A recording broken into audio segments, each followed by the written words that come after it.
Good morning friends. Rudra academy for civil services में आज आपका एक बार फिर से स्वागत है। प्रस्तुत है आपके सामने 7 और 8 अगस्त 2023 के हमारे महत्वपूर्ण करंट अफेयर्स। देखते हैं इन 2 दिनों में हमारे एग्जाम के पॉइंट ऑफ व्यू से कौन कौन सी खबरें महत्वपूर्ण रहीं। शुरू करते हैं। पहली खबर है आपके सामने, हाल ही में 7 अगस्त को मनाए गए 9वें राष्ट्रीय हथकरघा दिवस के संदर्भ में।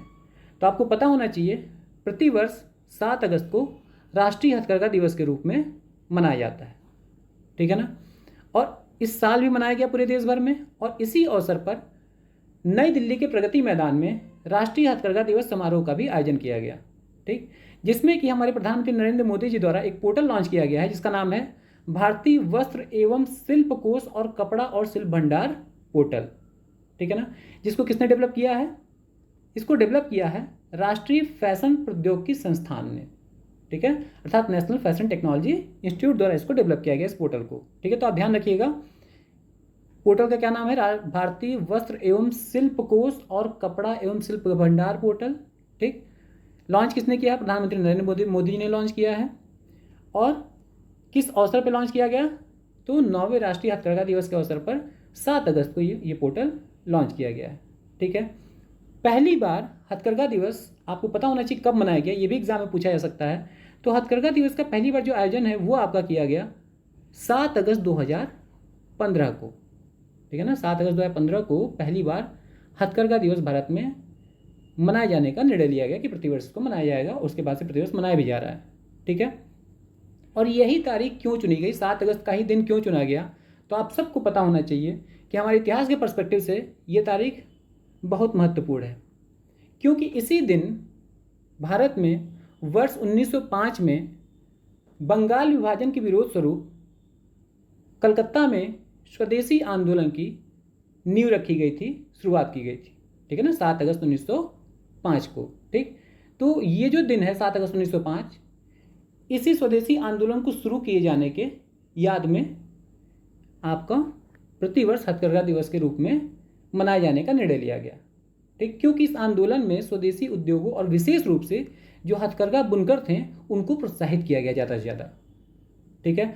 और ये जो क्षेत्र है ये हमारे लिए इसलिए भी महत्वपूर्ण है क्योंकि ये क्षेत्र हमारे देश की समृद्ध और विविध सांस्कृतिक विरासत का प्रतीक भी है, जो कि सीधे तौर पर महिला सशक्तिकरण से जुड़ा हुआ है, ठीक है ना। क्योंकि हथकरघा और बुनकर क्षेत्र में जितने भी श्रमिक हैं या फिर से जो भी संबंधित जो क्षेत्र हैं उसमें जितने भी श्रमिक हैं उसमें 70% से ज़्यादा महिलाएं हैं। तो एक्चुअल में ये क्षेत्र जितना सशक्त होगा उतना ही महिला सशक्तिकरण को बढ़ावा मिलेगा, ठीक है। अब यहाँ मैंने आपको बताया बंगाल विभाजन, थोड़ा सा बैकग्राउंड में आपको बता दूं कि यहाँ पर मैंने बंगाल विभाजन के बारे में आपको बताया। तो 2 क्वेश्चन पूछा था एग्जाम में कि बंगाल विभाजन की घोषणा कब हुई थी, किसने की थी?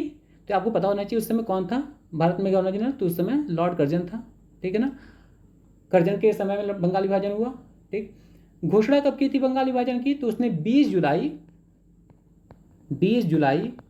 1905 को बंगाल विभाजन की घोषणा की। उसके बाद 7 अगस्त को आप देखते हैं कि कलकत्ता के टाउन हॉल में स्वदेशी आंदोलन का प्रस्ताव पारित होता है, ठीक है ना। और बंगाल विभाजन प्रभावी हो जाता है 16 अक्टूबर 1905 को। तो ये सारी डेट आपसे एग्जाम में पूछी गई हैं और आगे भी पूछी जा सकती हैं, ठीक है। और आपको बता दूं एक बात कि भारत में एक अधिनियम है हथकरघा क्षेत्र से जुड़ा हुआ, जिसका नाम है हथकरघा उत्पादन के लिए आरक्षण और वस्तु अधिनियम, ठीक है। आपसे पूछा जा सकता है इसको शॉर्ट में भी कि हथकरघा अधिनियम किस वर्ष पारित किया गया था भारत में, भारत की संसद द्वारा? तो 1985, ध्यान रखिएगा, ठीक है ना।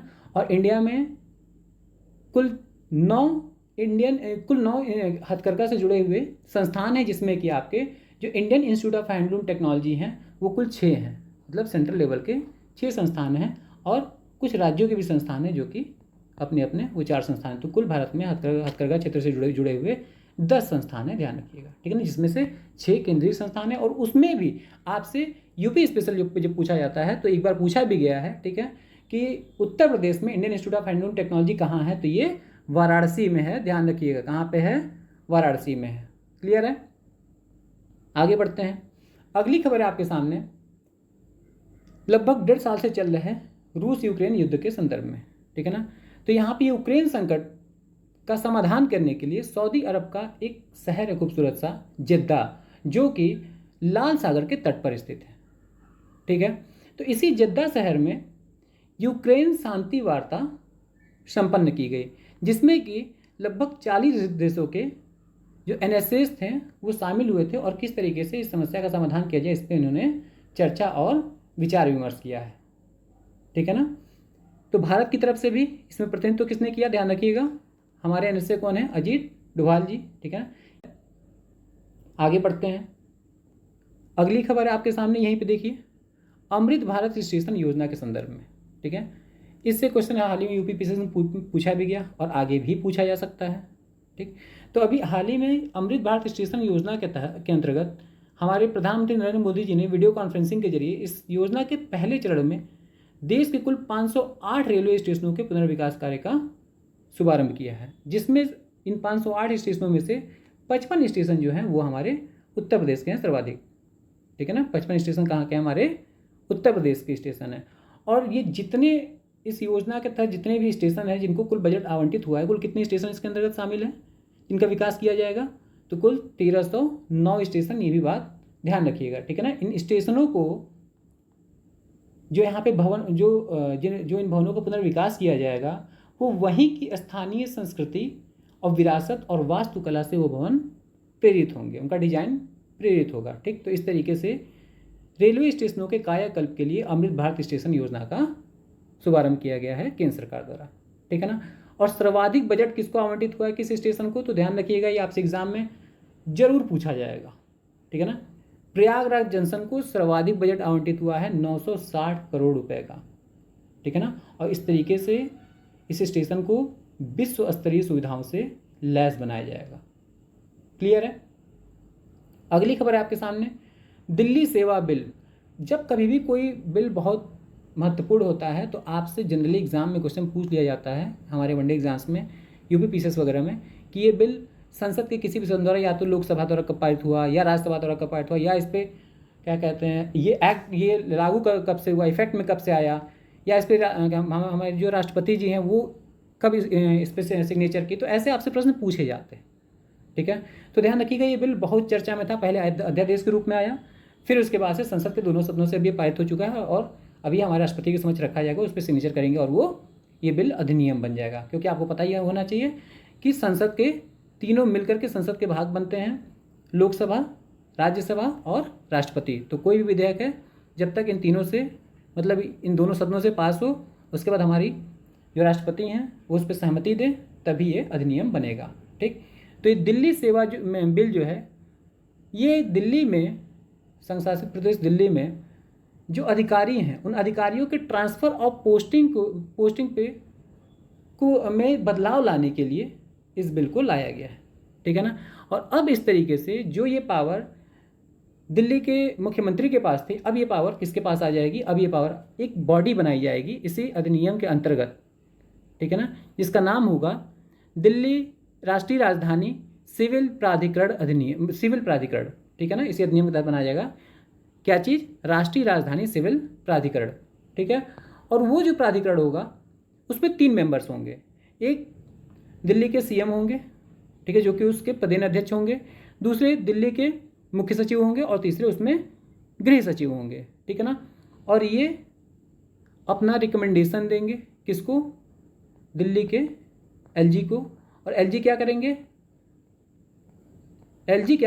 एलजी उस पर निर्णय लेंगे कि वो ट्रांसफ़र या फिर वो पोस्टिंग उस अधिकारी की हमको करनी है कि नहीं करनी है। ठीक है ना। तो एक तरीके से इनडायरेक्ट कंट्रोल इस पर किसका हो गया, केंद्र सरकार का हो जाता है। ठीक है, तो ये जो बिल है ये लोकसभा से कब पारित किया गया, तो ध्यान रखिएगा, जब लोकसभा पूछे तो 3 अगस्त 2023 को लोकसभा से पारित किया गया।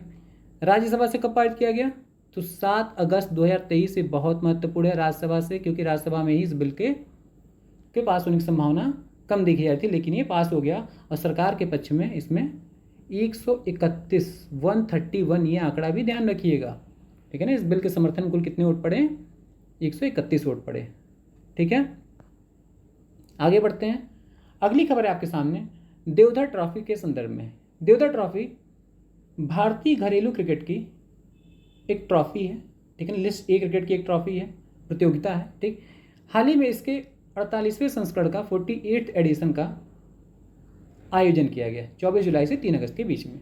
ठीक, जिसमें आपको बस ये ध्यान रखना है कि इसमें विजेता कौन रहा। तो इसमें विजेता कौन रहा, साउथ जोन इसमें विजेता रहा। कुल 6 टीमों ने हिस्सा लिया था, ठीक।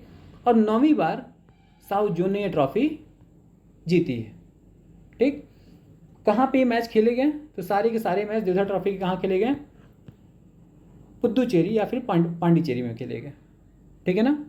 कहाँ खेले गए सारे मैच, पुद्दुचेरी में खेले गए, ठीक है। उप विजेता कौन रहा, कभी कभी ये भी पूछ लिया जाता है, तो ईस्ट जोन रहा, ठीक है ना। और विजेता साउथ जोन 45 रनों से फाइनल मैच जीत लिया, ठीक है ना। प्लेयर ऑफ द सीरीज कौन रहा, Riyan Parag player of the series के रूप में चुने गए, ठीक है ना। सर्वाधिक रन इन्होंने ही बनाए थे, ओके, ध्यान रखिएगा। और आपको यही बता दूं कि क्रिकेट से संदर्भ कभी कभी एग्जाम में देखिए पूछ लिया जाता है, कोई ट्रॉफी दे दिया जाएगा और पूछ लिया जाएगा कि किस खेल से संदर्भित है, ठीक है ना। तो क्रिकेट से संदर्भित कुछ और घरेलू ट्रॉफियां हैं, जैसे ईरानी कप किससे संबंधित है, क्रिकेट से। रणजी ट्रॉफी किससे संबंधित है, क्रिकेट से। दिलीप ट्रॉफी पूछा जाए, कई बार पूछा भी गया है, क्रिकेट से। विजय हजारे ट्रॉफी फेमस ट्रॉफी है, क्रिकेट से। सैयद मुश्ताक अली ट्रॉफी किससे संबंधित है, क्रिकेट से, ठीक है ना। तो ध्यान रखिएगा, Deodhar trophy, Irani cup, Ranji trophy, Duleep trophy, Vijay Hazare trophy और सैयद ट्रॉफी, इन सब का संबंध किससे है, क्रिकेट से है, ठीक है ना। अगली खबर आपके सामने है और बहुत महत्वपूर्ण है, जुर्जुवे गोली से, टैबलेट से, ठीक है, जिसको हाल ही में अमेरिकी खाद्य और औषध प्रशासन ने मंजूरी दे दी है इस दवा को, ठीक है। ये बेसिकली पोस्टमार्टम डिप्रेशन से जुड़ी हुई दवा है, ठीक है।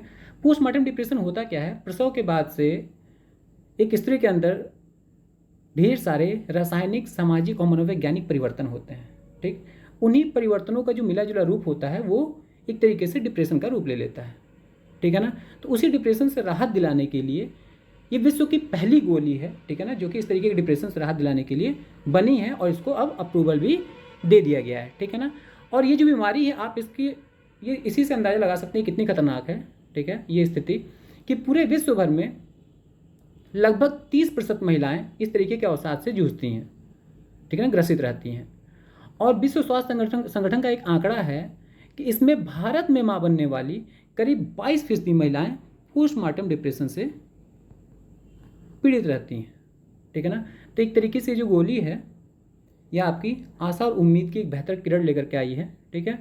और इस गोली को रोजाना 14 दिनों तक खाना होगा, जिससे कि अवसाद से राहत मिल जाएगी, ठीक है फ्रेंड्स। तो यही आज आपके लिए इतनी न्यूज़ थी। ध्यान रखिएगा, वीडियो अच्छी लगे तो प्लीज़ लाइक करिएगा। अपने दोस्तों मित्रों में जो भी यदि इस तैयारी से जुड़ा होगा, किसी भी तरीके की तैयारी से, तो वहाँ तक इसको शेयर करिएगा, ठीक है। और प्लीज़ यदि आपने चैनल को सब्सक्राइब नहीं किया होगा तो चैनल को सब्सक्राइब करना ना भूलिएगा। Thank you for watching this video. Thank you, thank you, thank you.